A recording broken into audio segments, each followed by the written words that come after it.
നമ്മുടെ നാട്ടിലെ ഏറ്റവും കൂടുതൽ പുതിയ പുതിയ സ്നാക്സ് എവിടെയാ വരിക? ഏത് കാലത്താ?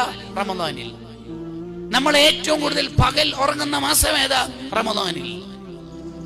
അതാണ് ഹദ്ദാദ് ഇമാം അൻ-നസാഇ ദീനിയയിൽ പറഞ്ഞത്, തീറ്റയും ഉറക്കവും കുറക്കാത്ത കാലത്തോളം റമദാനിന്റെ മധു, റമദാനിന്റെ മധുരം, റമദാനിന്റെ ടേസ്റ്റ് അനുഭവിക്കാൻ പറ്റില്ല. ഇല്ല. അത്താഴത്തിനും ഇഫ്താറിന്റെയും നേരത്ത് വിഭവസമൃദ്ധമായ ഭക്ഷണങ്ങൾ കൊണ്ട് നിന്റെ വയറ് നിറക്കുന്നുണ്ടെങ്കിൽ ഫകഅന്നഹു ലം യസും, നോമ്പ് നോക്കാത്തവനെ പോലെയാണെന്ന് ഷെഹ്റാൻ ഇമാം എഴുതി വെക്കുന്നുണ്ട്. വൈബ് ഇഫ്താറിന്റെയും ബീച്ച് ഇഫ്താറുകളുടെ ഒക്കെ കാലത്ത് നമ്മൾ റമദാനിനെ കളിയാക്കരുത്. റമദാനിൽ കാര്യമായിട്ട് ഇബാദത്ത് ചെയ്തിട്ടില്ലെങ്കിലും റമദാനിനെ പരിഹസിക്കരുത്. അതാണ് അബൂബക്കർ ശിബ്ലി തങ്ങൾ പറഞ്ഞത്, എന്റെ റബ്ബ് ബഹുമാനിച്ച മാസമാണ് റമദാൻ, പിന്നെ എങ്ങനെ ഞാൻ ബഹുമാനിക്കാണ്ടിരിക്കുക?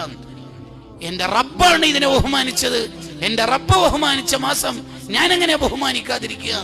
പുതിയ കൂട്ടുകാരെ, ഇഫ്താറിനിരിക്കുന്നതിന്റെ ആ മുമ്പ് അല്ലെങ്കിൽ ഇഫ്താറിനിരുന്ന സമയം കാമണിക്കൂറും 5 മിനിറ്റും ഉള്ള ആ ഗ്യാപ്പിലും ഇടത്തെ കയ്യിൽ ഇൻസ്റ്റയിലും യൂട്യൂബിലുള്ള റീൽസ് ആണ് സ്ക്രോൾ ചെയ്യുന്നതെങ്കിൽ നമുക്കെന്താ പറ്റിപ്പോയത്?